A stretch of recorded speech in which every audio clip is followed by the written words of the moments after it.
한국인의 밥상이라는 그런 TV 프로그램이 있습니다.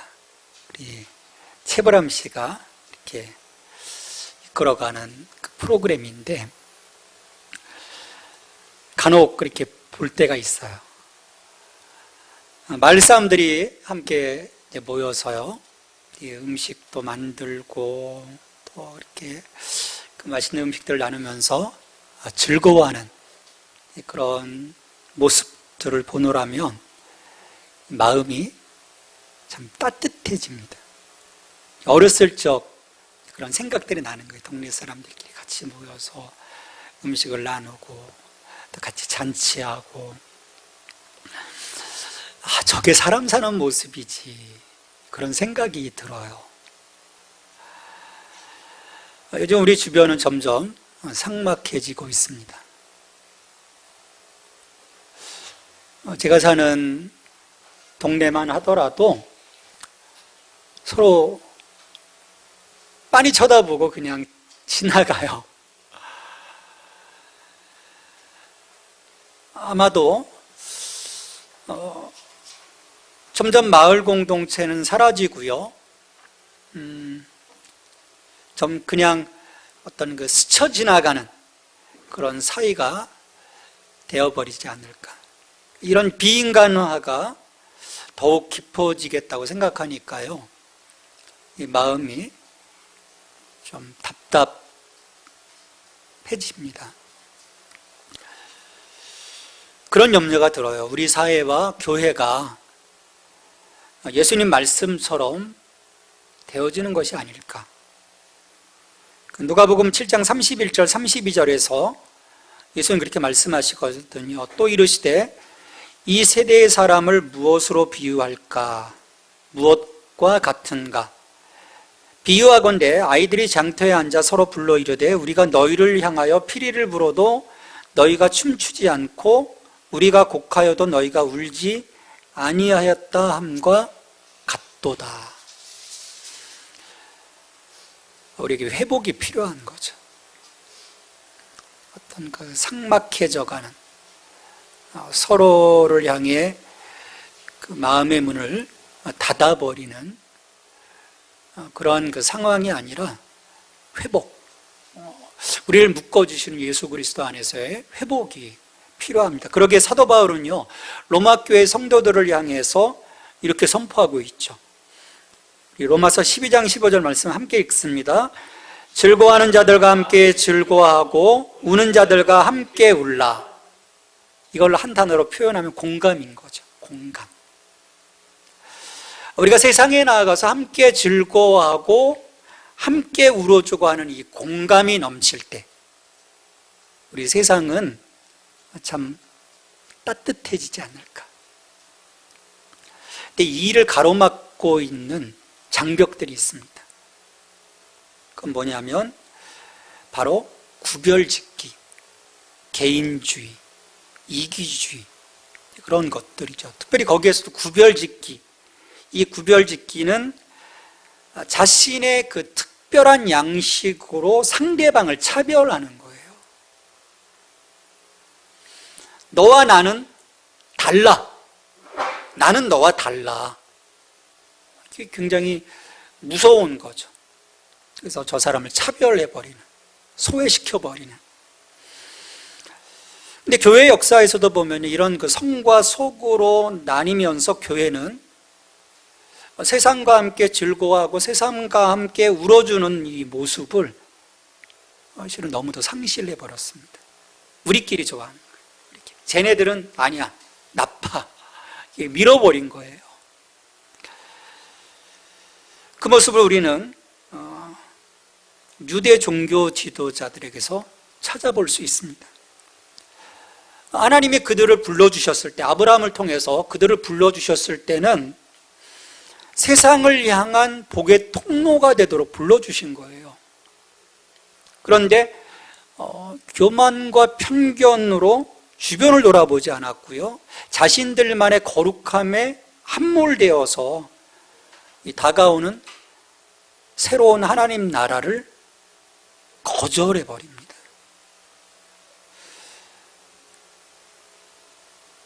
그래서 여전히 이방과 자기들, 하나님의 새로운 그 나라가 임할 때 그 연결고리가 되어져야 하는데 완전히 이걸 끊어버리고요, 저들을 억눌러 버리는, 억압하는 그런 구조 속에 갇혀버린 거죠.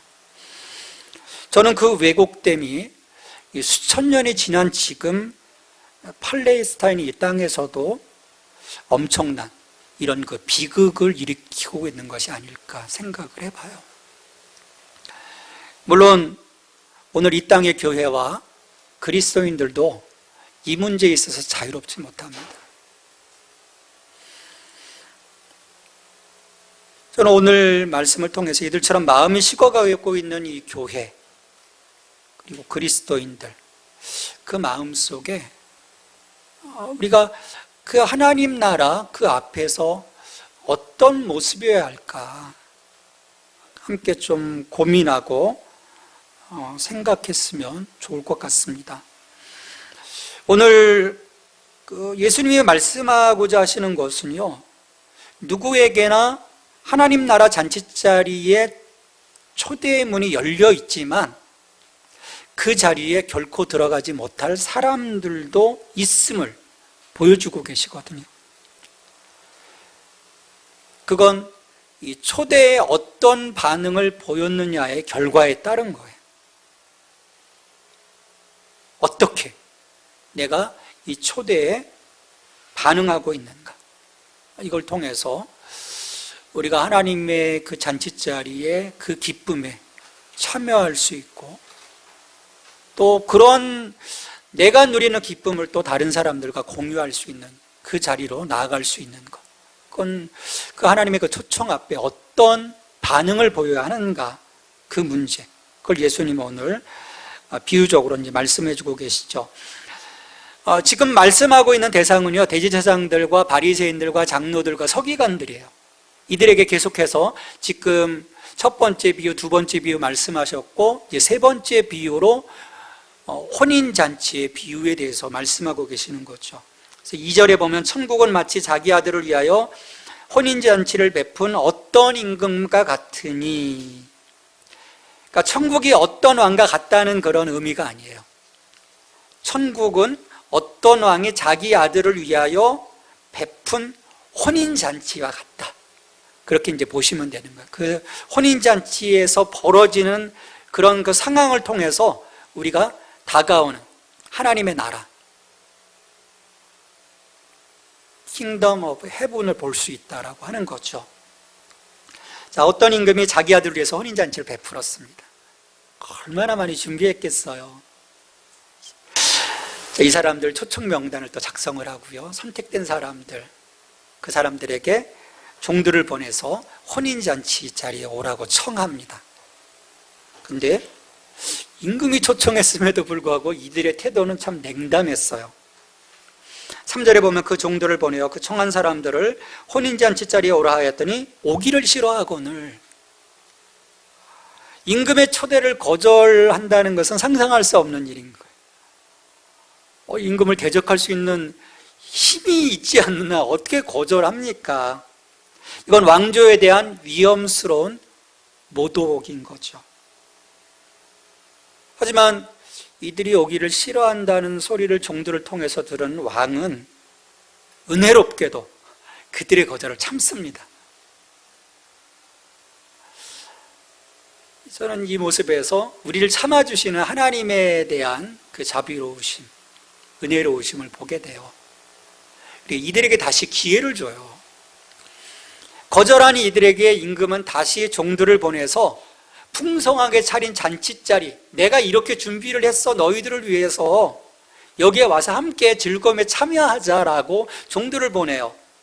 4절에 보면 다시 다른 종들을 보내며 이르되 청한 사람들에게 이르기를 내가 오찬을 준비하되 나의 소와 살진 짐승을 잡고 모든 것을 갖추었으니 혼인잔치에 오소서 하라 하였더니, 모든 것을 갖췄다. 너희들 그냥 오기만 하면 돼. 나의 즐거움에 함께 참여하자. 그런 초청인 거예요. 그런데 이들은 역시 응하지 않습니다. 거부해요. 일상적인 일에 사로잡힌 사소한 변명들을 들어놓습니다. 그래서 5절에 보면 그들이 돌아보지도 않았어요. 돌아보지도 않고 한 사람은 자기 밭으로 한 사람은 자기 사업하러 가고, 임금이 베푸는 이 혼인잔치 자리에 가지 못할 여러 이유들이 지금 이들에게 있었던 거예요. 뭐 농사도 져야 하고 사업 파트너도 만나야 하고, 이렇게 바쁜 이들은 각자 자기 일들을 다 보러 갑니다. 근데 심각한 상황이 벌어져요. 일부의 사람들이 이 초대에 응하지 않았을 뿐만 아니라 포도원의 소작농들처럼, 우리 지난번 말씀드린 포도원의 소작농들처럼 넘지 말아야 할 선까지 넘어버리는 상황이 발생해요. 6절에 그 남은 자들은 종들을 잡아 모욕하고 죽이니, 이건 왕에 대한 모독이고 왕에 대한 반역이죠. 반란이죠.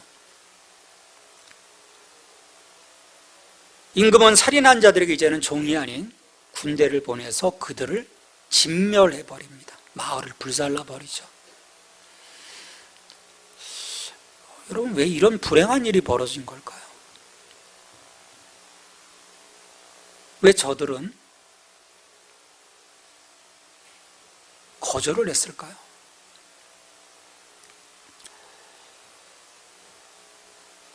예수님은 이 비유를 통해서 유대의 종교 지도자들이 이 땅에 임한 하나님 나라를 거절하는 모습을 순차적으로 보여주세요.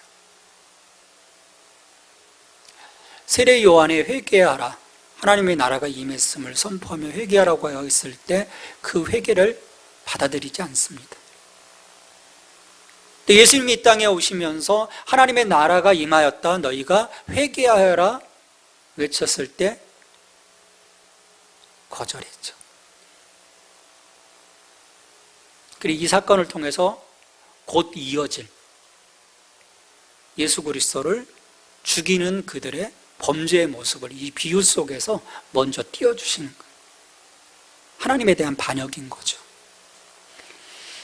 그들은 하나님을 결국 거역합니다. 그러니까 하나님은 이에 새로운 선택을 하셔야 되는 거죠. 거절하고 종들을 죽인 자들을 처단한 후에 임금은 혼인잔치를 위해 다른 사람들을 청하도록 종들에게 명령합니다. 이유는요, 먼저 청한 사람들은 합당하지 아니하였기 때문에 라고 왕은 말해요. 22절 8절 9절에 이에 종들에게 이르되 혼인잔치는 준비되었으나 청한 사람들은 합당하지 아니하니 내 거리 길에 가서 사람을 만나는 대로 혼인잔치에 청하여 오라 한대. 본래 왕의 초대가 주어졌던 사람들이 자격을 상실한 거예요. 무효화되어진 거예요. 하나님이 부르신 선민 이스라엘과 종교 지도자들에게 이 초대는 무효화되었어요. 이 비유를 통해서요, 예수님은 분명하게 보여주세요. 하나님의 은혜의 초청을 거절하였기 때문입니다. 대신에 그들이 소외시키고 억압하고 구별지었던 무자격한 많은 사람에게로 이 초대가 확대되어요. 종들이 길에 나가 만나는 대로 사람들을 데리고 옵니다. 이들은 처음에 초청받은 사람들과 다른 부류의 사람들이에요. 10절 말씀입니다. 종들이 길에 나가 악한 자나 선한 자나 만나는 대로 모두 데려오니 혼인잔치에 손님들이 가득한지라. 악한 자나 선한 자나 만나는 대로, 어떤 자격도 이 초청을 해서 부여하지 않았어요.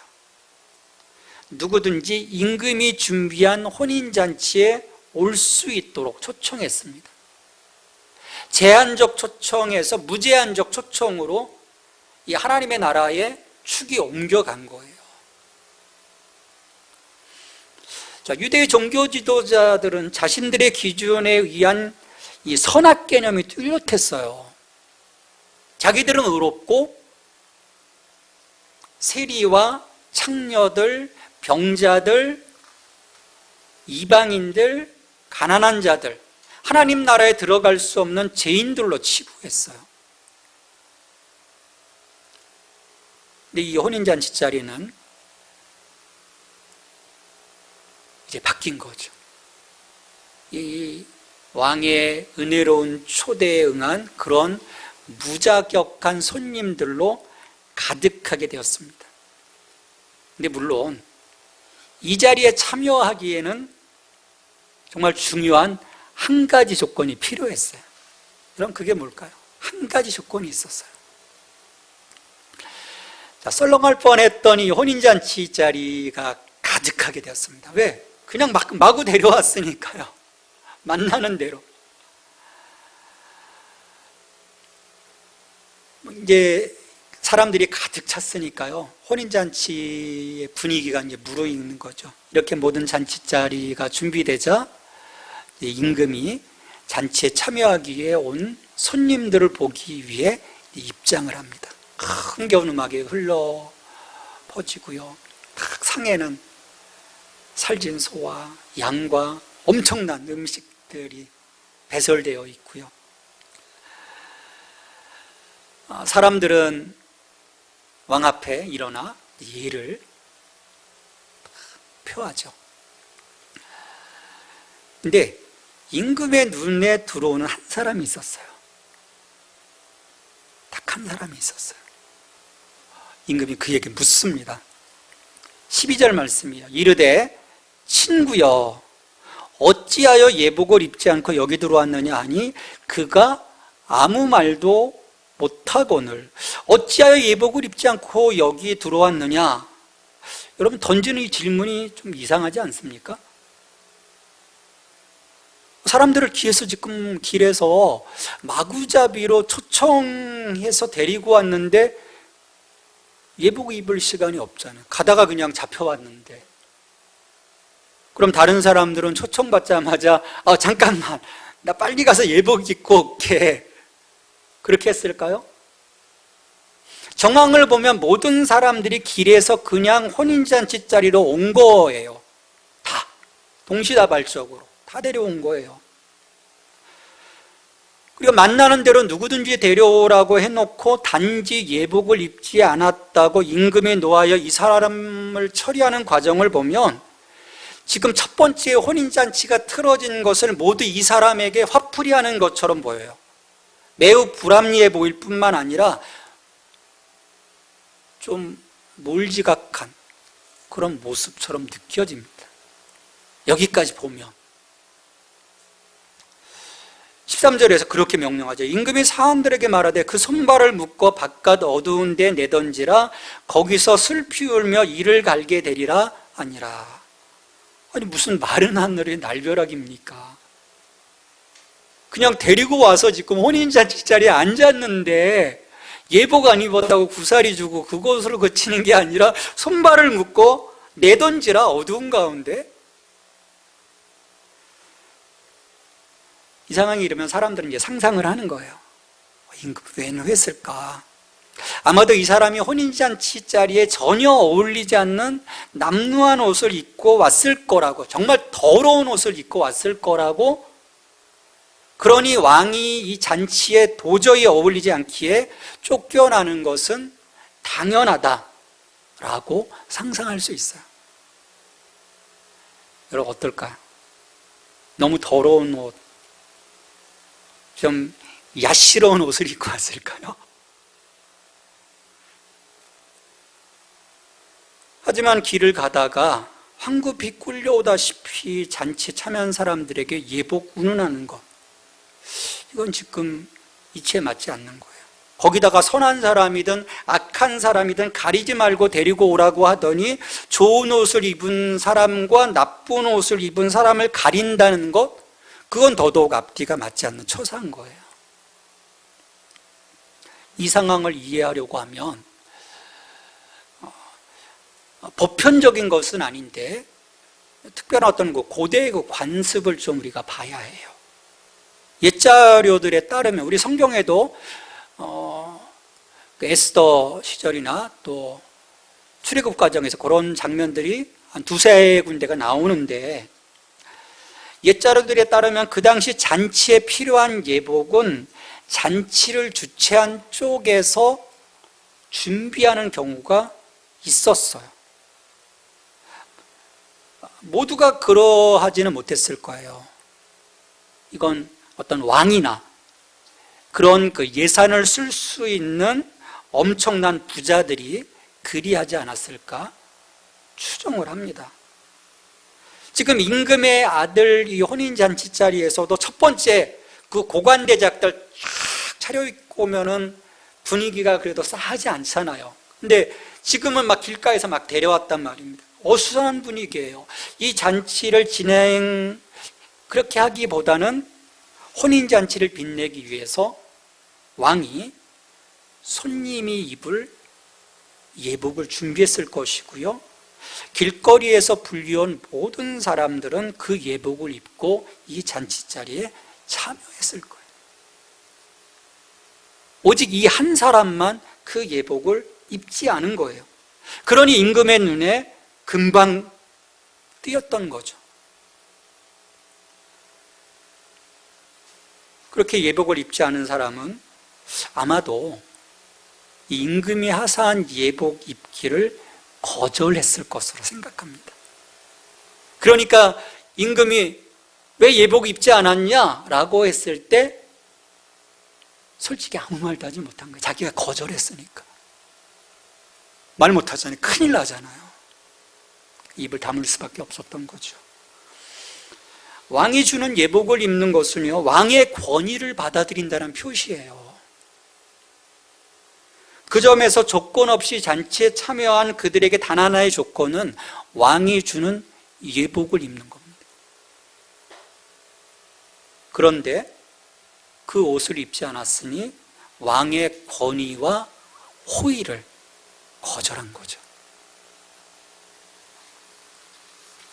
이 비유를 지금 추정해 보는 거예요. 왜? 이 예복이 뭔가? 다른 사람들은 다 입었는데 왜 이 사람만 안 입었을까? 그걸 추정하면서 그 고대의 관습 속에서 우리가 상상해 보는 거죠. 그러면 문제가 있어요. 도대체 이 사람은 뭘 믿고 왕의 예복을 입지 않았을까? 이 비유는 참 그런 점에서 좋은 것 같아요. 우리의 상상력을 키워갈 수 있게 해주셔서. 왜 안 입었을까요? 여러분 한번 상상해 보세요. 왜 안 입었을까? 아마도 자기 옷 위에 왕이 준 예복 따위를 덧입을 필요가 없다고 생각했던 것 같아요. 그는 남루한 옷이 아니라, 땀에 젖은 옷이 아니라 매우 멋진, 그 당시로 치면 명품 브랜드를 걸치고 있었을 거예요. 그런 자신의 값비싼 옷을 가리는 왕의 예복을 입고 다른 사람과 똑같은 모습으로 그 잔치자리에 앉아있는 자신의 모습을 결코 참을 수 없었던 것이 아닌가 생각을 해봅니다. 내가 왜 쟤들과 똑같이 입고 여기 있지? 난 괜찮아. 나 최고의 옷을 입고 있어. 나 이거 과시하고 싶어. 처음에 말씀드린 구별 지킨 거죠. 나는 너희들과 달라. 난 너희들과 달라. 그러니 예복을 거절하고 자신의 멋진 옷을 입고 흐뭇한 표정으로 자신을 과시하면서 임금을 맞이했던 거죠. 왕은 그 호의를 거절한 그에 대해서 진노하였고요, 그를 내쫓아 버렸어요. 예수님이 이 이야기를 통해서 우리에게 무엇을 말씀하고자 하시는 걸까요? 그것은 과연 누가 잔치에 참여할 수 없는가 하는 문제예요. 누구나 참여할 수 있는 잔치였지만 단 하나의 조건이 있었다는 거죠. 그 잔치에 알맞은 예복을 입는다는 조건을 지켜야만 했습니다. 근데 사실 이 조건은 어려운 게 아니에요. 여러분, 예복을 입는 것이 어렵습니까?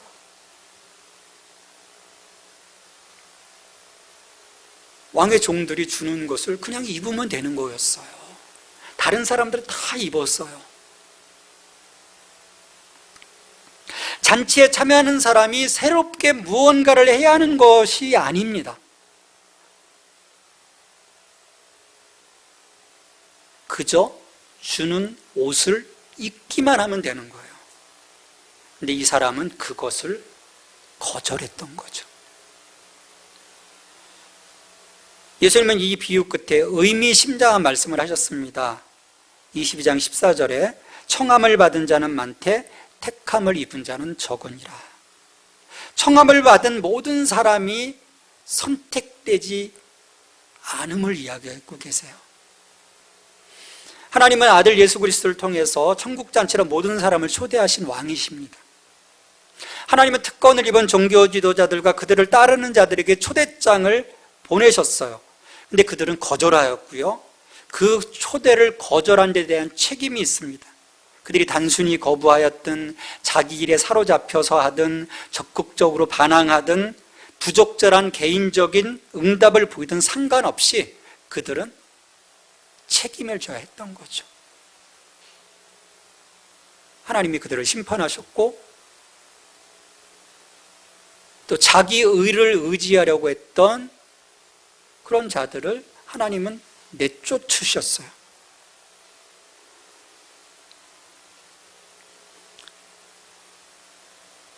하나님의 나라, 이들을 갈아엎으시고 무자격한 자들을 하나님이 그 하나님의 나라에 초대하시면서 단 하나의 조건, 예복을 입으라. 그 예복이 뭐겠어요? 바로 예수 그리스도로 옷 입으라고 오늘 우리에게 말씀하시는 거죠. 우리 로마서 13장 14절, 갈라디아서 3장 20절 말씀 같이 읽겠습니다. 오직 주 예수 그리스도로 옷 입고 누구든지 그리스도와 합하기 위하여 세례를 받은 자는 그리스도로 옷 입었느니라. 우리의 모든 허물은요, 그리스도가 덮어주시는 거예요. 나의 아무리 훌륭한 명품 브랜드, 나의 모든 행함, 나의 공로, 그것이 아니라는 거예요. 예복을 입지 않은 이 한 사람의 모습은요, 자기의 의로 구원받고자 했던 전형적인 한 사람의 모습을, 대표성을 띠고 보여주신 거예요. 우린 예수 그리스도로 덮어주는 거죠. 그분 안에서 우리는 동일합니다. 구별짓기란 있을 수가 없는 거예요. 우리가 어떤 자이든 예수 그리스도로 덧입고 나갈 때 우리는 담대하게 아버지의 나라에 들어갈 수가 있는 거죠. 그 혼인잔치 자리에 참여할 수 있는 거예요. 거기서 함께 그 기쁨에 참여하고 누릴 수 있는 거죠. 우리가 하나님 나라 잔치에 참여하여 함께 기쁨을 나누는 일은 결코 어려운 것이 아닙니다. 부르심에 응답하는 거예요.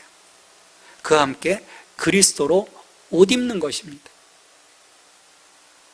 그러니까 교회가 이건 뭔가 특별한 것이 있어, 우리에게로 와서 이것들을 해야 해, 그건 거짓인 거예요. 진리가 아닌 거예요. 우린 예수 그리스도로 옷 입으면 되는 거죠. 우리는 진정 예수 그리스도의 능력 안에서 이 기쁨을 누려야 하고요, 이 누린 기쁨을 나누며 세상 사람들의 삶 가운데로 들어가야 합니다. 이스라엘이 그걸 거부했던 것 아닙니까? 하나님 우리를 선교적 교회 공동체로 사명을 주셨습니다. 지난 12년간 그 비전을 붙잡고 우리가 여기까지 왔어요. 우리는 이 기쁨을 가지고 아직도 복음 앞에 서지 못한 이들에게로 나가야 합니다. 그들이 변화되기를 소망하며 기도해야 돼요. 이것이 진정 부르심에 온전하게 응답하는 자의 모습이고요. 이럴 때 우리에게 영원한 하나님 나라의 잔치자리, 기쁨이 넘치는 그 자리, 그것이 오늘 우리의 삶 속에서 실현되어지고 또 종말론적으로 마지막 하나님의 나라가 임할 때 그 자리가 바로 우리의 자리가 되어주는 것이죠. 그래서 베드로후서 1장 10절 11절에서 우리에게 분명하게 그런 말씀을 전해주고 계세요. 이 말씀을 읽고 같이 읽고 우리 오늘 말씀을 마치고자 합니다. 우리 베드로후서 1장 10절 11절 같이 읽습니다. 그러므로 형제들아 더욱 힘써 너희의 부르심과 택하심을 굳게 하라. 너희가 이것을 행한즉 언제든지 실족하지 아니하리라. 이같이 하면 우리 주 곧 구주 예수 그리스도의 영원한 나라에 들어감을 넉넉히 너희에게 주시리라. 아멘. 기도하겠습니다. 하나님의 그 부르심 가운데 우리가 온전히 응답하게 하시고 예수 그리스도로 덧입어 주님 그 잔치자리에 담대하게 들어가게 하심을 감사합니다. 그 자리에서 오늘 우리에게 베풀어 주신 그 하나님 나라의 기쁨을 누리게 하심이 또한 감사를 드립니다. 우리만의 기쁨이 아니라 주님 우리를 복의 통로로 불러주셨사오니 예수 그리스도의 이름을 가지고 우리의 모든 삶의 자리로 나아가 이 기쁨을 함께 나누고 공유할 수 있는 하나님 저희들이 될 수 있도록 저희들의 마음과 저희들의 모든 생각과 삶을 주님 주장해 주시옵소서. 이 일에 주님 우리가 열정을 갖게 하여 주시옵소서. 우리 교회를 선교적 교회로 세워주셨사오니 그 부르심 앞에 우리가 기쁨으로 행할 수 있도록 주님 우리의 마음을 통치하여 주시옵소서. 예수님의 이름으로 기도합니다. 아멘.